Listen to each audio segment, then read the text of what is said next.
दोस्तों आज की इस वीडियो में हम बात करेंगे पूंजीवाद के बारे में। तो आज हम जानेंगे पूंजीवाद का अर्थ, इसकी विशेषताएं, इसके प्रभाव और इसके कारणों के बारे में।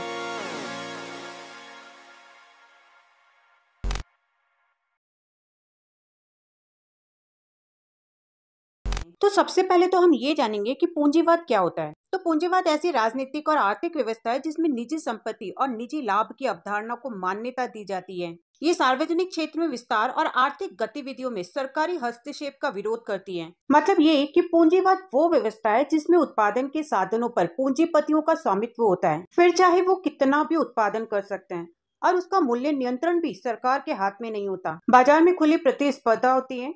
पूंजीवाद व्यवस्था में सरकार का दखल न के बराबर होता है और पूरा लाभ पूंजीपतियों को ही मिलता है, और इसमें मजदूरों का शोषण होता है। दोस्तों अमेरिका में पूंजीवाद व्यवस्था है, मतलब इसमें सभी चीजें प्राइवेट होती है, और भारत में पूंजीवाद और समाजवाद दोनों प्रकार की व्यवस्थाओं को अपनाया गया है। इसे मिश्रित अर्थव्यवस्था कहते हैं, यानी हमारे भारत में मिश्रित अर्थव्यवस्था है। तो देखो, पूंजीवाद को ज्यादातर एक ऐसी आर्थिक प्रणाली के रूप में देखा जाता है जिसमें आम आदमी अपने हितों के अनुसार अपनी संपत्ति पर स्वामित्व और नियंत्रण रखता है, और मांग और पूर्ति के अनुसार बाजार में स्वतंत्र रूप से उसकी कीमत तय करता है, जो समाज के सर्वोत्तम हितों की पूर्ति कर सके। पूंजीवाद की जरूरत खासकर लाभ कमाने की मंशा होती है। तो ये तो हुआ पूंजीवाद। अब हम बात करेंगे पूंजीवादी शब्द का अर्थ क्या होता है। पूंजीवादी वो व्यक्ति होता है जो पूंजीवाद के आर्थिक दर्शन में विश्वास करता है, तो निजी स्वामित्व वाले और लाभ कमाने के व्यवसायों की एक प्रणाली है। एक पूंजीपति व्यक्ति की बुद्धिमत्ता और कड़ी मेहनत के जरिए से धन कमाने की क्षमता में विश्वास करता है। अब पूंजीवादी जो होते हैं वो दो प्रकार के होते हैं। पहला है कॉर्पोरेट पूंजीवादी। इसमें स्वतंत्र बाजार पर निजी स्वामित्व और कंपनियों का शासन होता है, जो बड़े पैमाने पर वस्तुओं और संसाधनों के वितरण का निर्धारण करते हैं। और दूसरे होते हैं वित्तीय पूंजीवादी।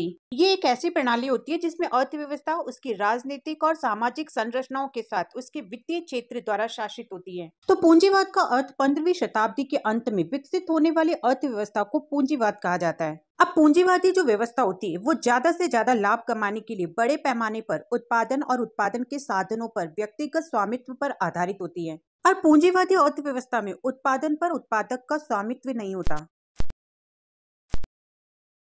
बल्कि उत्पादक यानी श्रमिक से नगद मूल्य के बदले उसका श्रम पूंजीपति द्वारा खरीद लिया जाता है। अब ये जो उद्योगपति होते हैं ये क्या करते हैं, मजदूर कारीगर जो उत्पादन में मेहनत करते हैं, उस मेहनत के कुछ ही हिस्से का मेहनताना देकर बाकी का जो हिस्सा होता है ना वो अपने लिए रख लेते हैं। तो ज्यादा मेहनत के द्वारा उत्पादित और बाद में बेचा गया जो तैयार माल होता है वो पूंजीपति को ज्यादा मूल्य या लाभ देता है। लॉक्स के अनुसार पूंजीवाद आर्थिक संगठन की एक ऐसी प्रणाली है जिसमें मानव निर्मित और प्राकृतिक पूंजी पर निजी स्वामित्व होता है और जिसका निजी लाभ के लिए उपयोग किया जाता है। अब हम बात करते हैं पूंजीवाद की विशेषताओं और उसके प्रमुख लक्षणों के बारे में। पहले हम पूंजीवाद की विशेषताओं के बारे में बात कर लेते हैं। यहाँ पर पूंजीवाद की 3 खास विशेषताएं हैं। पहला है निजी प्रणाली, दूसरा है राजकीय नियंत्रण से मुक्त होना, और तीसरा है लाभ कमाना। तो निजी प्रणाली में पूंजीवादी प्रणाली एक निजी प्रणाली है जिसमें पूंजी और उत्पादन के उपकरणों पर पूंजीपति का स्वामित्व होता है। दूसरा राजकीय नियंत्रण से मुक्त होना। तो जिन व्यक्तियों का उत्पादन के साधनों पर अधिकार होता है वो राजकीय नियंत्रण से मुक्त होता है और बाजार के लिए स्वतंत्रता पूर्वक वस्तुओं का उत्पादन कर सकता है। और तीसरा है लाभ कमाना। तो इस व्यवस्था के अंदर उत्पादन का जो प्रमुख उद्देश्य होता है वो होता है ज्यादा से ज्यादा लाभ कमाना, और पूंजीपति जो होते हैं वो उत्पादित वस्तुओं का स्वतंत्रता पूर्वक मूल्य निर्धारित करते हैं। तो ये तो हुई विशेषताएं। अब बात करते हैं पूंजीवाद के लक्षणों की। तो पहला लक्षण है निजी संपत्ति। तो अब तक हमारी ये तो समझ में आ गया कि पूंजीवादी अर्थव्यवस्था में उत्पादन के साधनों पर व्यक्तिगत अधिकार होता है। कोई भी व्यक्ति अपना कारखाना या खान स्थापित कर सकता है, और इसमें जो सरकार होती है वो निजी संपत्ति के अधिकार की रक्षा करती है। जैसे पूंजीवादी अर्थव्यवस्था के अंदर पूंजीपति जो होते हैं वो ज्यादा से ज्यादा लाभ कमाना चाहते हैं। ये जो पूंजीपति होते हैं ये उत्पादन के साधनों को इस तरीके से संगठित करते हैं कि उनकी सहायता से उत्पादित वस्तुओं के जरिए उन्हें ज्यादा से ज्यादा लाभ मिल सके। तीसरा लक्षण है व्यवसाय चुनने की स्वतंत्रता। पूंजीवादी प्रणाली में व्यवसाय चुनने की पूरी तरीके से स्वतंत्रता होती है, क्योंकि उत्पादन में भाग लेने वाले के रूप में व्यक्ति जिस तरीके से चाहे आजीविका कमा सकता है, और वह अकेला भी व्यवसाय कर सकता है या फिर दूसरों के साथ मिलकर भी व्यवसाय कर सकता है, और अपनी पसंद के अनुसार कोई भी व्यवसाय चुन सकता है। चौथा लक्षण है उत्तराधिकार। इसमें निजी संपत्ति का जो स्वामी होता है वो अपनी मृत्यु के बाद अपनी संपत्ति किसी भी उत्तराधिकारी को दे सकता है। इसलिए पूंजीपति उन्हीं वस्तुओं का उत्पादन करते हैं जिन्हें उपभोक्ता पसंद करते हैं, क्योंकि ऐसा करने से उन्हें बहुत ज्यादा लाभ मिलता है। पांचवा लक्षण है प्रतिस्पर्धा। इसमें सारे क्रेता और विक्रेता मिलकर वस्तुओं के भाव को तय करते हैं, क्योंकि एक अकेला क्रेता या विक्रेता के कार्य वस्तुओं के मूल्य प्रभावित नहीं करते। प्रतिस्पर्धा से उत्पादन की गुणवत्ता बनी रहती है और असीमित निजी लाभ की प्रवृत्ति पर भी अंकुश लग जाता है। तो ये तो थे पूंजीवाद की विशेषताएं और लक्षण। अब हम बात करते हैं कि यूरोप में पूंजीवाद का उदय क्यों हुआ था, उसके क्या कारण थे। यूरोप में पूंजीवाद के उदय के कुछ खास कारण थे, जिसमें पहला कारण है नवीन देशों की खोज। अब इसमें कुतुबनुमा की सहायता से समुद्र में दूर दूर तक यात्रा करना आसान हो गया था। 15वीं से 17वीं शताब्दी के बीच साहसी नाविकों ने बहुत तरीके के नए देशों की खोज की, नए नए मार्गों का पता लगाया, जिसकी वजह से बहुत सारे उपनिवेशों की स्थापना हुई और व्यापार की उन्नति हुई। यूरोप का व्यापार एशिया, अफ्रीका, अमेरिका जैसे सुदूर देशों तक होने लगा, जिसकी वजह से पूंजी में वृद्धि हुई। दूसरा कारण है धातुओं का बड़े पैमाने पर उत्पादन।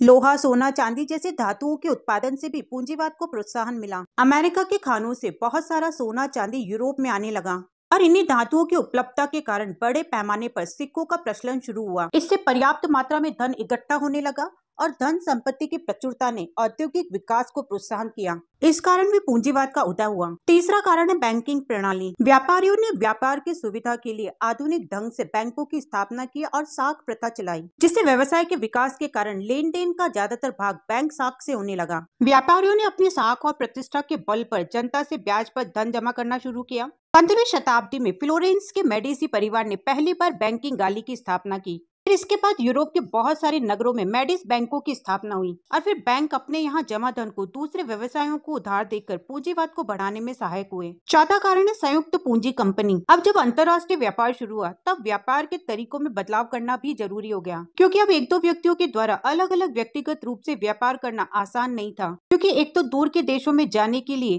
पूरी तरह साहस की जरूरत थी और दूसरा अंतर्राष्ट्रीय व्यापार के लिए बहुत सारी पूंजी की आवश्यकता होती थी। इस तरीके से व्यापार के क्षेत्र में साझेदारी शुरू हुई। व्यवसायी, कुलीन और उच्च अधिकारी भी इस लाभदायक व्यापार में भाग लेना चाहते थे, जिसकी वजह से शेयर जॉइंट स्टॉक कंपनियां स्थापित हुई और फिर इस व्यवसाय में सभी लोगों ने अपनी अपनी पूंजी लगाना शुरू किया और फिर इससे जो भी लाभ या हानि होता था उसके लिए सब मिलकर एक रूप से उत्तरदायी होते थे। इन कंपनियों के जो शेयर थे वो कोई भी व्यक्ति ले सकता था। इस तरीके से हजारों लोगों की छोटी छोटी पूंजी से एक बड़ी पूंजी ने बड़े पैमाने पर व्यवसाय व्यापार को संभव बना दिया। ऐसी संयुक्त पूंजी कंपनियों की स्थापना जर्मनी, इटली, इंग्लैंड, हॉलैंड जैसे देशों में हुई और संयुक्त पूंजी कंपनियों से पूंजीवाद को बढ़ावा मिला। इसके बाद पांचवा कारण है मध्ययुगीन श्रेणियों की दुर्बलता। क्या हुआ कि धीरे धीरे मध्ययुगीन श्रेणियां कमजोर पड़ने लगी। अलग अलग श्रेणियों में श्रम विभाजन होने की वजह से श्रेणियां दुर्बल हो गई और व्यापारी मांग पर बहुत ज्यादा निर्भर होने लगी। अब जो श्रेणी सदस्य थे वो व्यापारियों पर बहुत ज्यादा आश्रित होते चले गए।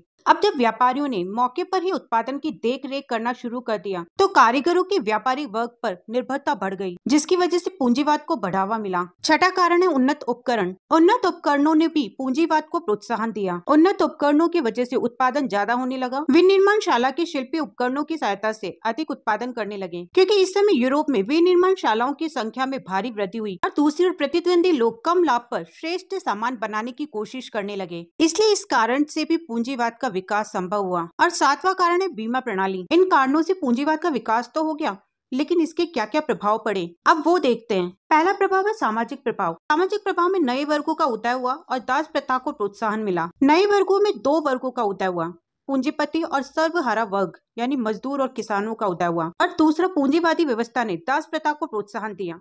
1547 ईस्वी में इंग्लैंड में एक कानून पास किया गया, जिसके अनुसार काम से बचने वाले सभी लोगों को उन व्यक्तियों का दास बना दिया जाता था जो उनके आवारागर्दी की रिपोर्ट किया करते थे। इससे दास प्रथा को प्रोत्साहन मिला। दूसरा प्रभाव है आर्थिक प्रभाव। आर्थिक प्रभाव से कृषि पर और उद्योग पर दोनों पर प्रभाव पड़ा। कृषि पर प्रभाव इस तरीके से पड़ा कि इंग्लैंड में भूमिपतियों ने लगान के रूप में नगद मांगना शुरू कर दिया, लेकिन ज्यादातर पट्टेदार नगद के रूप में ऊंचे लगान चुकाने में असमर्थ थे। इस तरीके से उन लोगों से वो जमीन छिन गई जिन्हें वो ठेकों पर जोतते थे, और इस वजह से जो किसान खेती करते थे वो मजदूर बन गए और फिर धीरे धीरे जमीन प्रभावशाली जमींदारों के हाथों में आ गई। और इंग्लैंड में उनकी मांग बढ़ जाने से किसानों को उनकी जमीनों से बेदखल कर दिया गया, जिससे किसान वर्ग बर्बाद हो गया और बहुत सारे किसान अपनी आजीविका के लिए नगरों की ओर भागने लगे। दूसरा, उद्योग पर प्रभाव। व्यापारी क्या करते थे, ज्यादा लाभ कमाने के लिए कच्चे माल को ज्यादा खरीद लेते थे और फिर इस माल को कारीगरों के घरों में बांट देते थे, जिन्हें पक्का माल तैयार करने के लिए उनसे मजदूरी मिलती थी। इस घरेलू पद्धति ने उत्पादन को बढ़ाने में योगदान दिया। और तीसरा प्रभाव है राजनीतिक प्रभाव। आधुनिक काल की शुरुआत में राजाओं और व्यवसायियों की ये मान्यता थी कि केवल सोने और चांदी के भंडार देश को धन संपन्न बना सकते हैं। इसलिए हर देश की सरकार ने सोना और चांदी को अपने देश में लाने के लिए पूरी तरह से कोशिश की। इस संबंध में उन्होंने